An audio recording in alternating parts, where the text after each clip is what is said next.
Get over here! And the whole time, it, just keeps doing cuts of their faces with, zoom-ins on their eyes or on his mouth. Oh my god. So good. It is, it's incredible, that moment.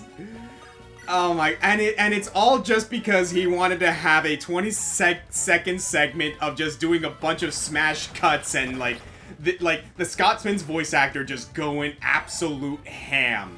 You want to know the one thing that would make that better? If it was improvised.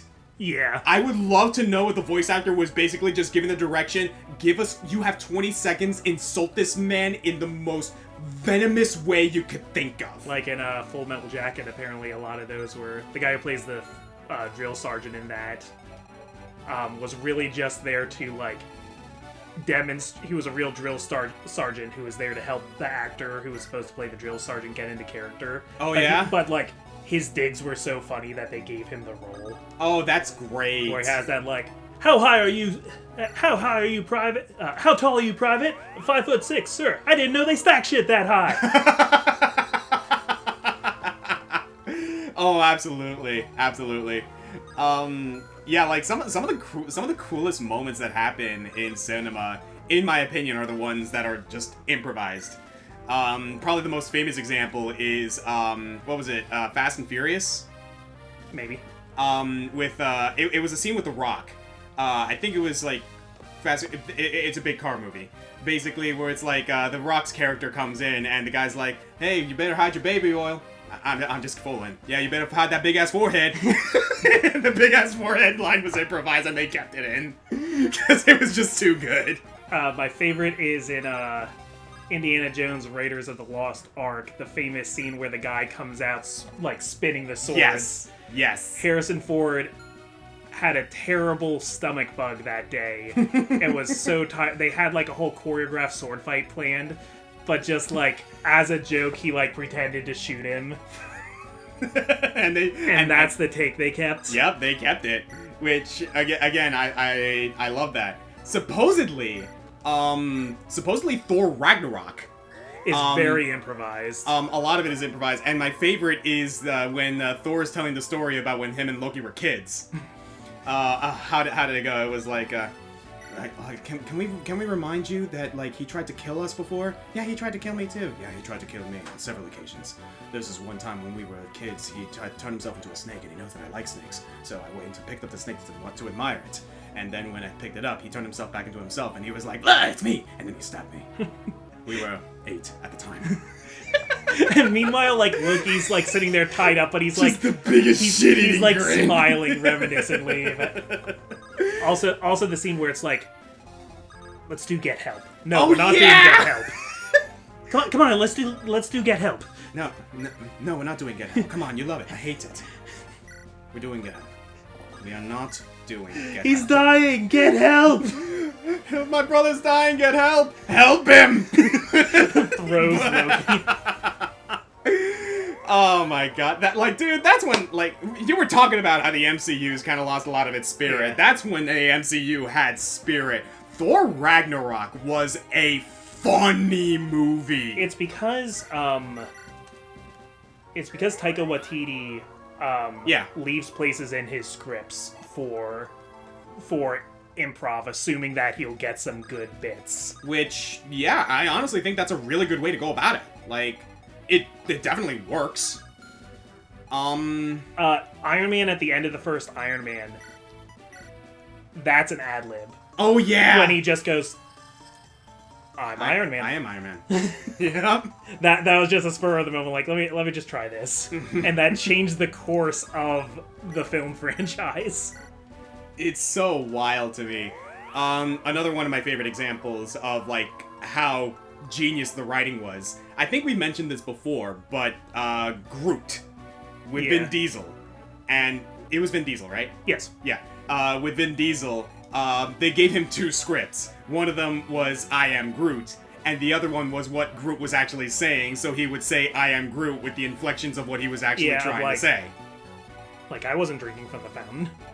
I am Groot, and Rocket's yes you were, I just saw you. Why are you lying to me? And I don't know if this was Vin... Was he Vin Diesel when he was Kid Groot? I think he was. And they're like, I think they pitched up his voice for like some stupid reason. They were like, I guess just for the like clout. I suppose. Of having Vin Diesel in the movie. But no, like one of my favorite examples in like a later. I don't know if this was improvised, but I would love to know if it was. Good lord. I would love to know if it was, right? Is when Groot goes to grab something, and Yondu is like, and Yondu is like, what? No! He thinks you want him to wear it as he thinks you want him to wear it as a hat. That is not what I said. I am Groot. He's relieved that you don't want him to. I am Groot.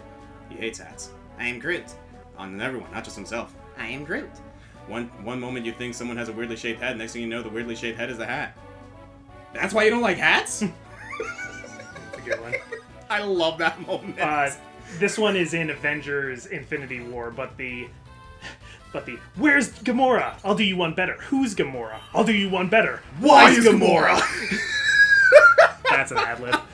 Is that actually? Yep. Gosh darn it! Yep, I love it! That's Dave Bautista. Oh my god, I love it. I love all of this. Oh man. The MCU was fun, man. I don't know. Have you seen Guardians 3? I have seen Guardians 3, yeah. I think this is an ad-lib. I'm not sure, but when they're in the like very Earth-like city, yeah, and Nebula can't figure out how to get into the car. Oh yeah, that's right. And she's like, "Do I pull on it? Yeah, you gotta pull the door open. It's not opening. Well, you gotta push the button in. The what? There's a button.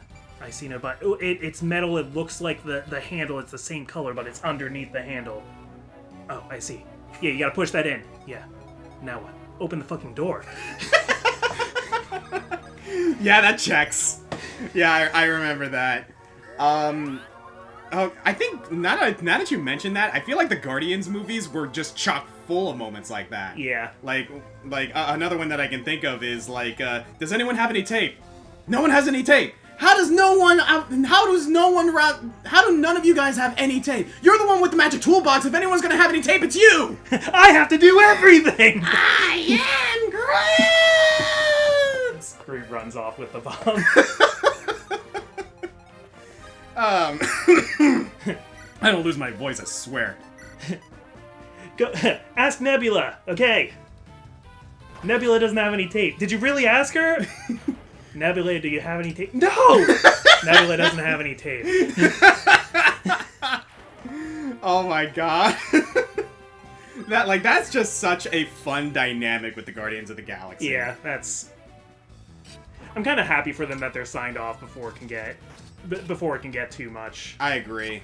Thor Love and Thunder has I was very excited for it, but it's such a weird movie. It has such tone problems. That's one way to put it. Thor Love and Thunder is the Thor Dark World to Thor Ragnarok. Huh. Some people will get what that means. It's not as bad as Thor the Dark World, because Thor Ragnarok is a better movie than Thor 1. Yeah. But that's what it is. I honestly don't disagree with you. Not in any sense. I don't know who to blame. I don't know if Taika Waititi was getting too weird. I don't know if maybe just putting Gore the God Butcher and Jane Foster's cancer story in the same plot was too much. Uh-huh. They spend a lot of time on dumb stuff. It made me hate Korg, which is very impressive because I loved Korg. Yeah, like that's actually true because like Korg gets he was so fun. Yeah, it's too much Korg. They found the limit of how much is too much Korg. That's an accomplishment in and of itself. Nice crit, by the way, Natasha. You definitely want to fix whatever's making that noise, and I don't know if you want to. Yeah, one second. Yeah, you're good. There's this anyone who owns a computer knows full well just how like much white noise can happen. Nah, you're good, man. You're good. Yeah, I don't know if that picked up on the mic or not, but it was it was the cover for one of my fans. Yeah. Nah, like oh, that's dude, so much better. Dude, I cannot tell you how many times that's happened anytime I record Blasphemous or like any like Let's Play I do, because like my computer has a problem with that. Like, admittedly. Your computer playing Blasphemous is like having like an exorcism. The power of Christ compels you. I guess you could. Oh, Jesus Christ. That was a crit, Mer. I think it has something to do with Gorgons that sometimes Gorgons don't. I think it has something to do with stone. Yeah. Like, if... yeah, if you're... Because stone... Does stone not affect at range 1, maybe? Oh, that might be the case, yeah. And then maybe it counts that as them being unarmed, and it just doesn't bother to bring up an animation. That is possible, yeah. Hang on a sec. 1, 2, 3, 4, 5, 6, 7, 8, 9, 10. Okay. So right there should be fine. And we'll put you over here. Quick pro MCU thought. Yeah. The Marvels is actually a pretty decent movie. It's not great, but... I have not seen it. I mean, you could wait for it to be free somewhere on Disney Plus or whatever, but... Fair enough. I think Brie Larson as Captain Marvel gets a bad rap. I think she's fine. I think this is the best movie of her playing that character. Well, that's good. There's a lot of good character work. Also, it has Kamala Khan in it and Iman Vellani, or however you say her name. I'm sorry, I don't remember. I do not remember, unfortunately. But she was really great in her series, and she's really great in this movie. She's a great Kamala Khan. She's so fun.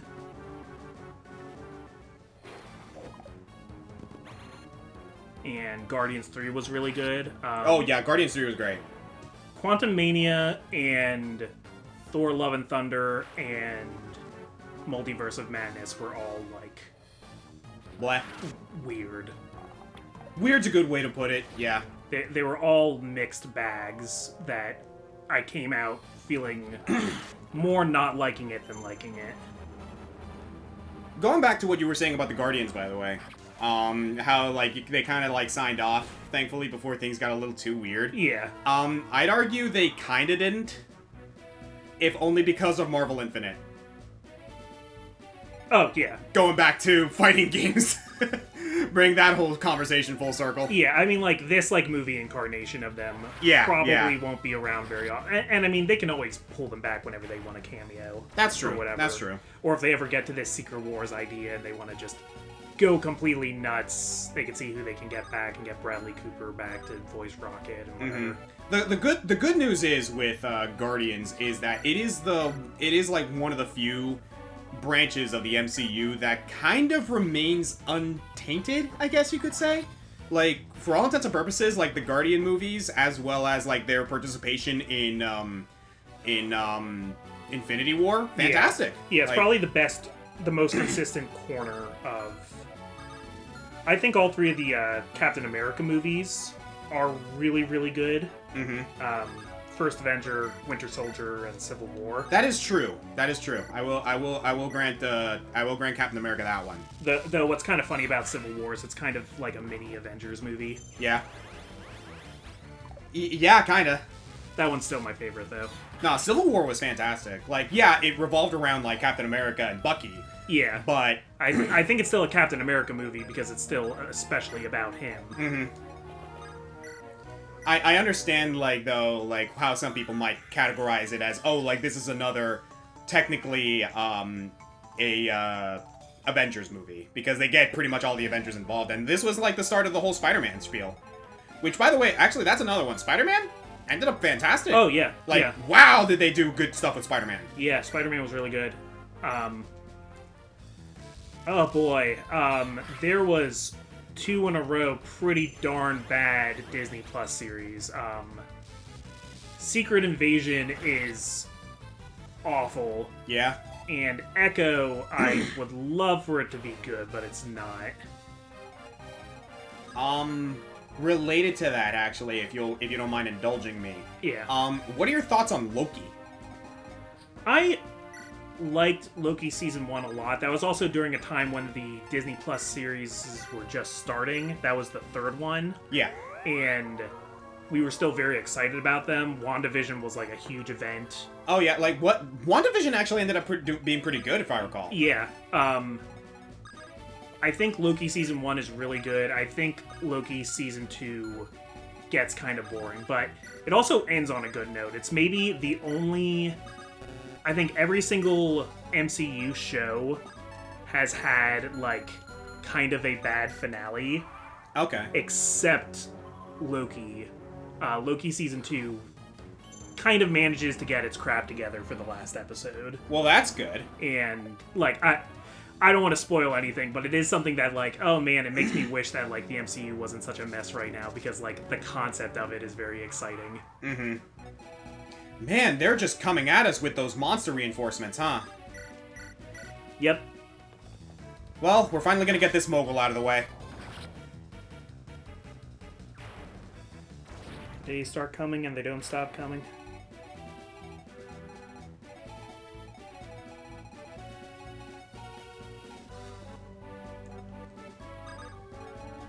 I tried to come up with lyrics, but I can't think of any. That's okay. There you go. Showing off Nidhogg. I was worried that I was going to miss on an 81. We've had that already. We had a 6% chance hit Ross, and he missed a 90% in the same goddamn combat. Yeah. Not fun.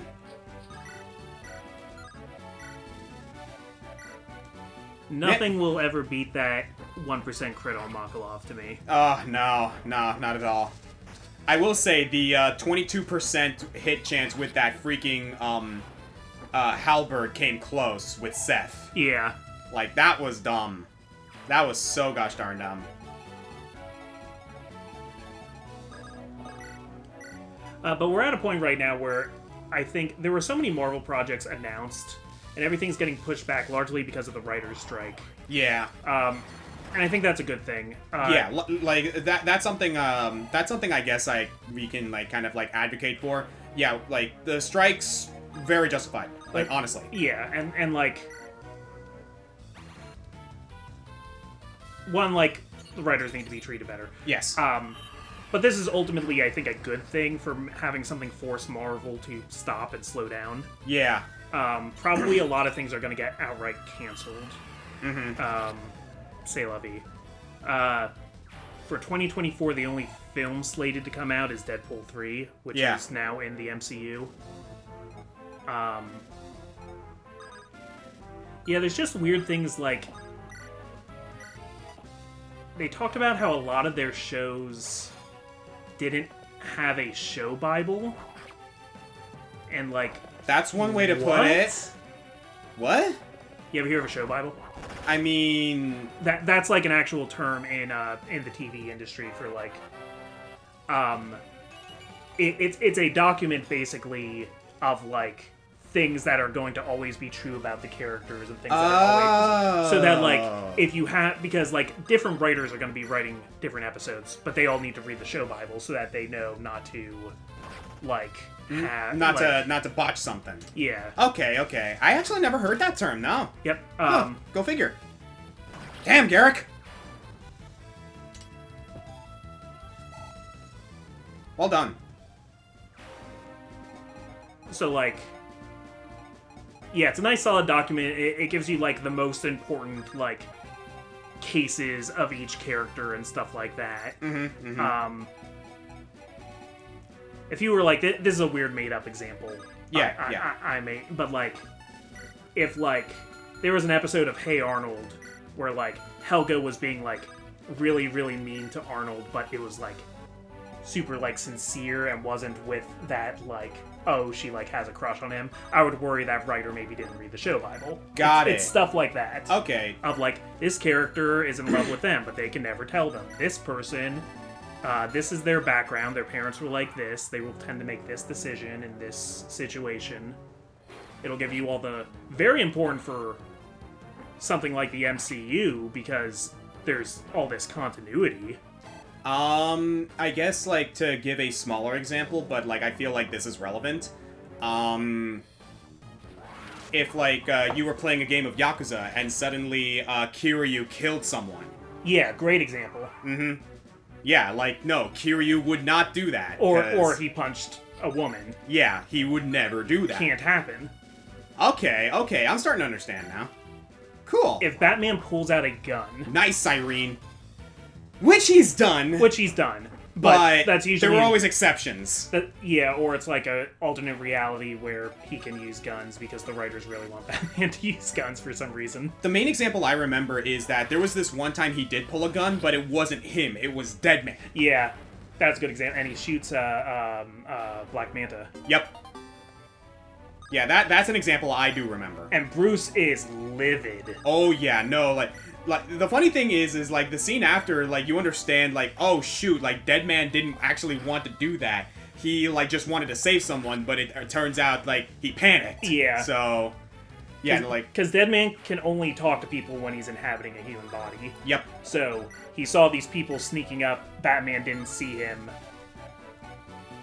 Batman would have died if Deadman didn't do something, and the only thing he could think to do was shoot him with a gun that was laying around for some reason. I forget why there's a gun. You mentioned things slowing down in the MCU thanks to the writer's strike, right? Yeah. I actually would like to inquire you about something similar that happened recently that I think is a great sign of things to come. Yeah. Thoughts on Pokemon ZA? It's cool. I need to see more of it. I mean, they only just announced it. Yeah. Like, for the Pokemon Direct, or like the Pokemon Presents. That's what I mean. Like, I need to wait until there's more information. But, I mean, I liked Arceus a lot, even though, you know, it was janky. That's fine. Like, I think it showed a lot of, like, bold new directions. I argue it's less janky than Scarlet and Violet, if you ask me. Yeah, but, yeah, it probably is. But the reason that, like, I'm super excited about it is, one, like, okay, cool, we get another Legends game, which, like, people really liked Arceus, so yeah. Great. I'm just excited we're doing this again for starters. Yeah, that's one thing. Two, oh hey, like, they brought back something that people have been wanting for a while, and that's Mega Evolutions. Oh crap, Mega Evolutions are coming back! So, yeah, that's gonna be awesome. And the third reason, or the third thing that, again, this kind of, like, relates to what we were talking about, the next major generation has more time to cook. Yeah. Like, if there's one thing that made me nervous going into the new Pokemon Presents, is the possibility that they were going to announce the next major generation so soon after Scarlet and Violet, because, you know, they've done that. And I had a feeling it was more likely we would hear about a spin-off than a whole new gen. Yeah. But, and honestly, I think this was the best move they could have done, because we get a spin-off that people actually are, like, excited about. What's funny is, like, I remember Josh Scorcher tweeted about it, right? And his tweet was like, oh, what everyone would expected for Pokemon Presents, Legends Celebi or Legends Kyurem. And then it turns out to be Legends ZA relating to Zygarde. Yeah. And he was just like, I'm okay with this. Yeah. Yeah. And that's the main thing that I like about it, is that, like, we're okay with this. Yeah. Like, we're happy to see not only get a spin-off to a game that people enjoyed. Definitely, we know the end game definitely took people by storm on that one. But two, the next major generation has time to develop. Yeah. They're not, like, making any major plans for that right now, or at least not announcing it. And I was happy about that. I was actually really happy to know that, okay, maybe they're actually listening, and maybe they're going to be like, okay, we're going to go ahead and take our time with this. So I was happy to see that. Speaking of taking our time, I think we need to start hitting this dragon guy, because... Are these guys going to just endlessly come in? I could get a solid answer on that, actually. Yeah, because here's the thing. I kind of wanted to do a bit of a skip ahead to get the last support conversation with Mur and Ephraim. So I don't know if we'll have the opportunity to do that at all.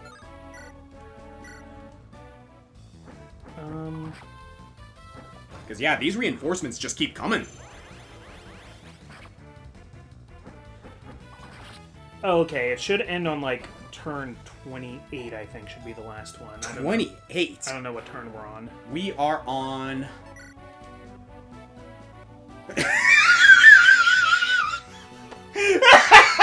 Okay.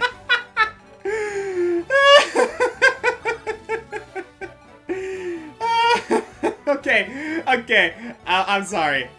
That was funny. All right, Mr. Spock, the bridge is yours. That was funny. I'm sorry. That was good.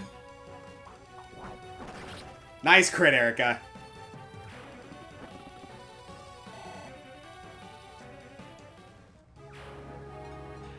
And it's nice because Pokemon Gen 6 is the gen that never got like a proper... That felt like it never really got a proper ending. Yeah, because it's like they had things set up for like a Pokemon Z. Yeah. But they just never happened, so... Yeah, that's the other thing about it that I'm appreciating, because, like, let's be honest, Kalos was a bit of a transition generation. They were trying things out, they were, like, introducing new mechanics, they were, like, introducing this new system of Pokemon with 3D animations, and, like, you know, like, different details that they were not used to. So I totally get why they did what they did. But again, like, because of that, it unfortunately didn't get a fair shake. So I'm glad to see that generation potentially getting its due diligence. Yeah. So, I don't know if you saw it, but we were discussing in the Kill a Sea Urchin Discord. Yeah. About what are going to be the starters for this one. Because I saw this chat, but go on. Yeah, because for Legends Arceus, we had Rowlet, Cyndaquil, and what was the last one? Oshawott. So, like, okay, if we were to choose 3 starters from other generations to be the starters for Legends ZA, what would they be? So I think... I'm trying to remember... Yeah, I remember sort of what you came up with. So yeah, you did look at it, right? Yeah, so the grass one was Turtwig, right? Yeah, so the idea was like Turtwig would be the grass starter, and instead of a ground grass type with like basically a walking island, it would either be like grass steel, so that he becomes like a terrarium within Lumio City, or grass rock, where he becomes like a developed garden type of thing. Yeah. Which I think would be really sick. We came up with Poplio for the water starter. Cool. And be a sort of like Phantom of the Opera type of evolution. Be a grass ghost. Or like a water ghost. Do like Broadway theater more. Yeah. And the last one was potentially Scorbunny. Because, like, you know, football is obviously, like, big in France as much as it is in Spain. But the other idea is, like, make him a sort of, like stock car racer type of evolution. Maybe making him a maybe making him a fire poison. Okay. It's kind of in the same vein as Repavroom, if that makes any sense.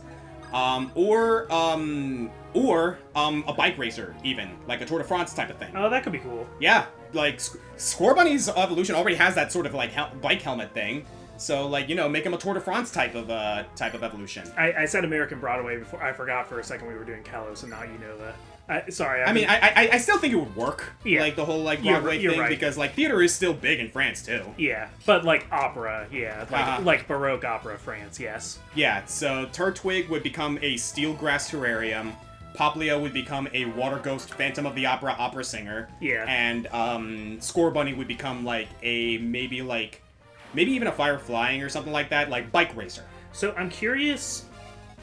They said like city planning, so I guess that implies that this is before Lumio City was built. Either it's before Lumio City was built, but the redevelopment text in the wording tells me that it's possible that like this takes place in the future. Yeah. And like Lumio City is going under like a redevelopment plan. So maybe like an expansion or something like that. Yeah, because I forgot about you. The teaser felt very like cyber. Like it was kind of both, because we had that like paper that like had a very like old-time development type of thing, but then we got like the virtual type of thing, which is like very interesting. and then with like ZA, it's like the end and the beginning, kind of like Omega Ruby Alpha Sapphire or Koraidon Muraidon past future. Yeah.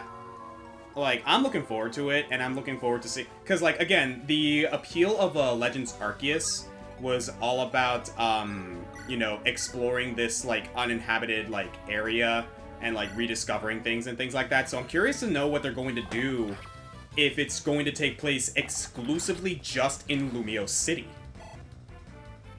Because that's what they said is going to be the case. Like, the entire game takes place in Lumio City. That could be neat. So, like, yeah, I'm wondering where they're going to go with that idea. What if the world is just, like, ravaged by climate change? So Lumio City is in a dome. I mean, that would just be Kanto with all of its poison types. Yeah. Oh, man. No, I feel like there's already a lot of, like, clean energy in the Pokemon universe. That's fair. That's fair. I mean, they have walking power plants as Pokemon, yeah. So chances are they've, like, established something with that. I do agree with you. We gotta start damaging this dragon. So let me get you guys into position, and we could potentially start doing something here. I'm going to get a guarantee here. I mean, 62 is not a guarantee, but 2 chances. Yeah, 2 chances at it. We didn't use Dusel all that much. No, but those also serve who stand and wait. That is true, and he is a tank. He kind of just sits there. Alright. Yeah, at this point, like, I want to get that last thing with Ephraim and Myrrh. But that doesn't necessarily say we can't at least start working on this dragon. Because the goal of this is seize the gate. Yep. So, let's do this. So I think, yeah, some of the, like, those gargoyles were, like, every 2 turns for 4 turns after we crossed a certain line. Got it. So Got it. They might not be done, I'm not sure. Well, we'll cross that bridge when we get there. Yeah. Oh. She can finish him. Yeah, do you want to try and damage him first? Yes. She can finish him.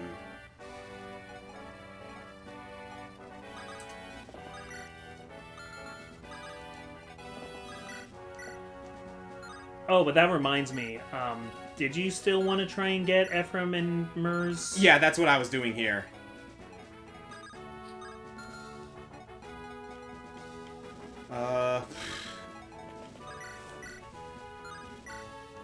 Yeah, most of our units can just straight up kill him if it weren't for the fact that... Actually... Let it shine, let it shine, let it shine. Artur can survive! Don't crit, please. Yeah, I'm gonna see if I can find something else, though. Because here's the thing. We need 1 damage. We just need 1 damage to guarantee... Oh, no. We need a few. Sorry, that's Myrrh and the...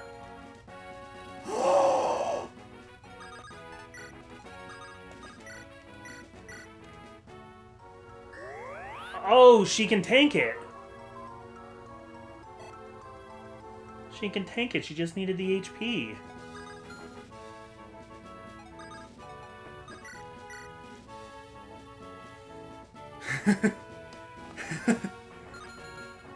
Okay. Ephraim goes here, and Myrrh does this. Okay.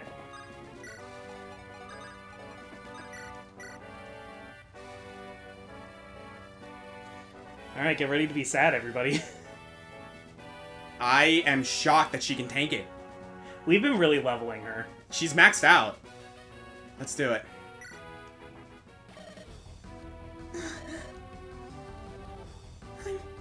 I'm sorry.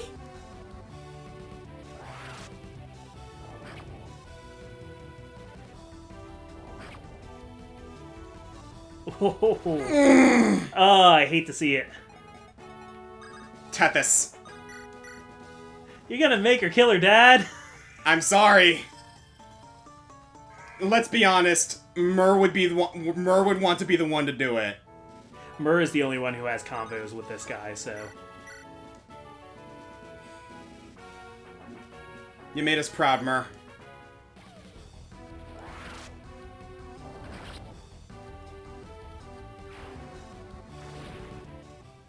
Yeah, Morva doesn't even get ending dialogue or anything.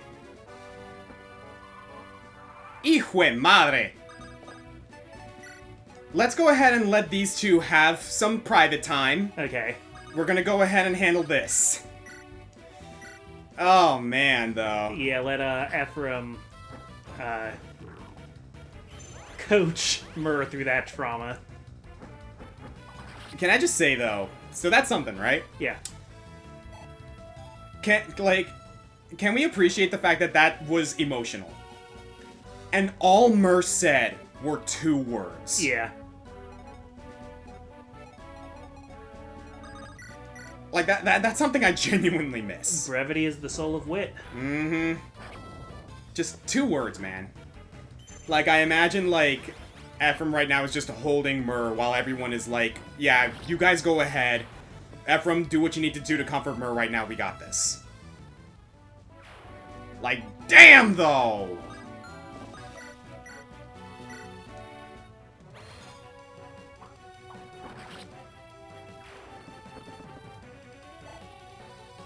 I'm already thinking ahead to the final boss, which... Yeah, so after this, there's one more chapter. That chapter has a boss, and then there's, like, a part 2 to that chapter. Yeah. That is just the final boss fight. Mm-hmm. Where it's kind of best to try and... think of it like the dragon in Blazing Sword, where it's kind of best to just smash everything into him right away. Yeah, because, like, we do not want him to linger around us, because that's going to spell disaster. You usually get, like, a pretty safe... so it's for Mortis, obviously. Yeah. And he summons units. And I believe he always takes his first turn, spends it summoning 8 monster units. Yeah. So your first turn is kind of a freebie.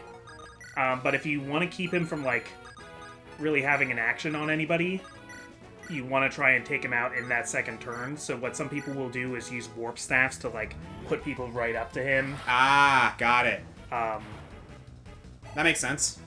For example, now we could do it with Myrrh. Yeah, that's true. I'm actually curious to see how much damage Myrrh can do to him, because, like, again, she's maxed out right now. Yeah, I think the play would be Myrrh, and then Ephraim with Siegmund, and Erica with Sieglind. Yeah. But okay, now I guess we just have some turns until they grow their A support. Yeah, so... Yeah, I'm pretty much, satisfied in just skipping ahead until the support conversation procs, and then we can kind of just go from there. Sounds good to me. Alright, guys, we'll be back in a bit.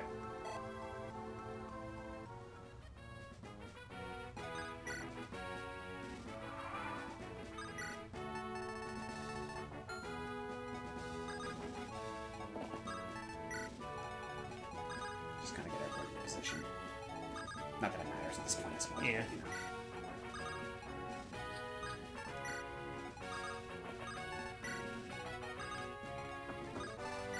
Man, what a chapter, though. Well done. Well done indeed.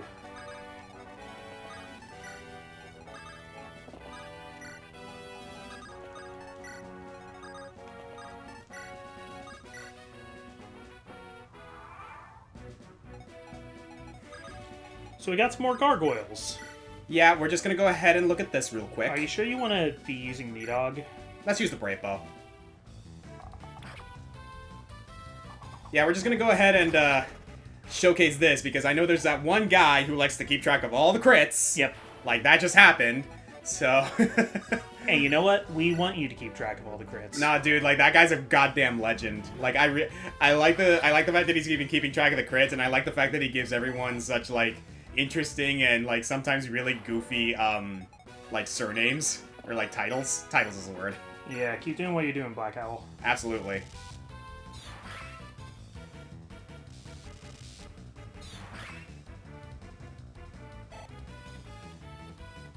I was just doing some writing, actually, about, Fire Emblem Engage as a smaller part of a bigger video I'm doing. Oh, yeah? Yeah, I'm doing kind of a, like, overview of games I played last year. Yeah. So everything I'm saying about each game is extremely brief, but that includes a very extremely brief take on Engage. I take it Engage is not there somewhere. Well, I'm talking about all the games that I played, so it is okay, there. every I did one play of them. last Got year. it, got it, Yeah. got it. Yeah, I'll preview it now actually because I'm hoping to have it I'm hoping to have it out in not too long. Yeah. But basically, guys, a year ago, inspired by Daryl Plays Games, or Daryl Games. I think I know what you're talking about. Yeah. I worked really hard on trying to get some things off my backlog that I really wanted to play, and I always keep extensive track of everything that I've beaten.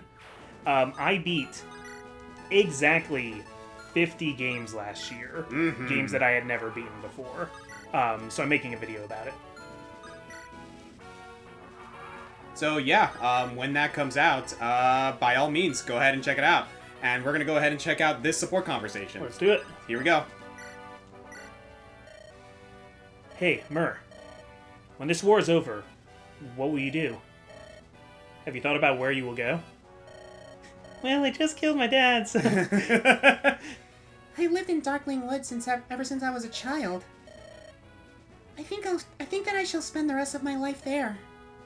On your own? Do you have anyone waiting for you in the forest?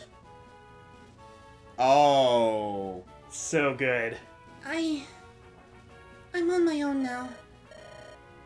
But you need not worry. I am a dragon after all. I've been thinking, Mur. If you would like, you can live with us and Renee. What? When this war is over, when we restore peace to Magville, Erica and I will be going back to Renee to lead our people. Would you like to live in the castle? With us? Oh, but... I would not want to inconvenience you. It's nothing you need worry about. Castle Renee is a vast place. I'm sure we could spare a room for a small girl like you. And besides, you're my sister, right? Family should stay together, don't you think? But... you must not forget that I am a dragon. I must think about it. I would love to, but perhaps I shouldn't. So... I must think about it. As you wish.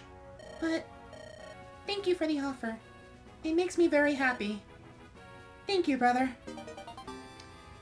Question. Yes. Does that conversation change based on if you killed Morva or not? I don't believe so. I think for whatever reason, she had already feared for the death of her father. Or assumed the death of her father. I'm not sure. Yeah, because that's... Because, like, I was actually, like, in my head while that conversation was going, I was worried, like, when Ephraim asked that question, I was curious as to whether she was going to contradict herself and say, oh, yeah, my father's waiting for me in Darkling Woods. But no! She said, I'm on my own now. And I was like, huh, did they take that into account? Huh. As far as I can see on the wiki, that is the only version of this script that exists. I am very curious because, like, that would be kind of cool if they took that into account. But then again, this is, like, old school GBA Fire Emblem, so Yeah. not sure about that. I mean, I don't remember if Mur brings up that being her father to anybody after this either. That's fair. She might just, like, suffer in silence because Ephraim doesn't know any... Like, there he clearly didn't know. Well, let's find out. So this is the Black Temple. The Demon King is here. We have to stop him before he can begin the ritual. Let's waste no time, brother.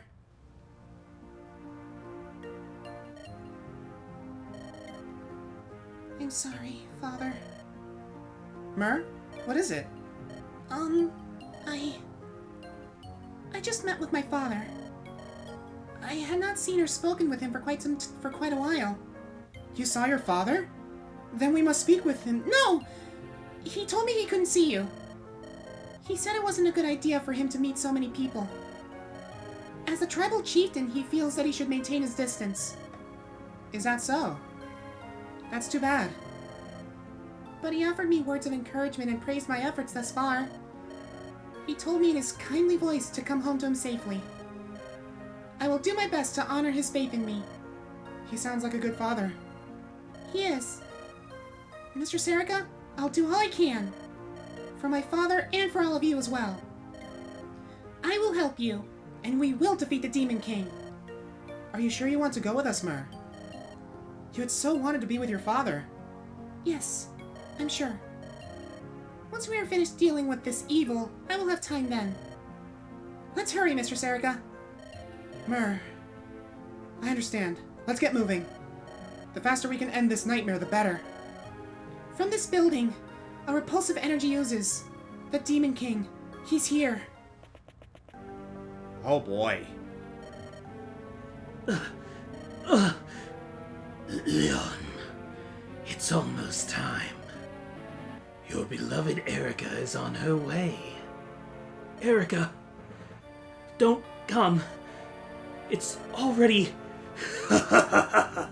Leon, Prince of Frailty. To believe that a weak man like you thought to oppose me. You're an arrogant little insect, nothing more. And now, you're dead. I will devour you, and you will be lost forever.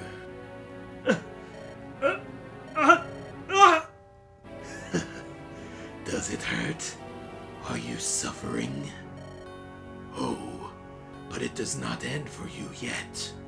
Oh no. I've left you this one shard of awareness for a reason.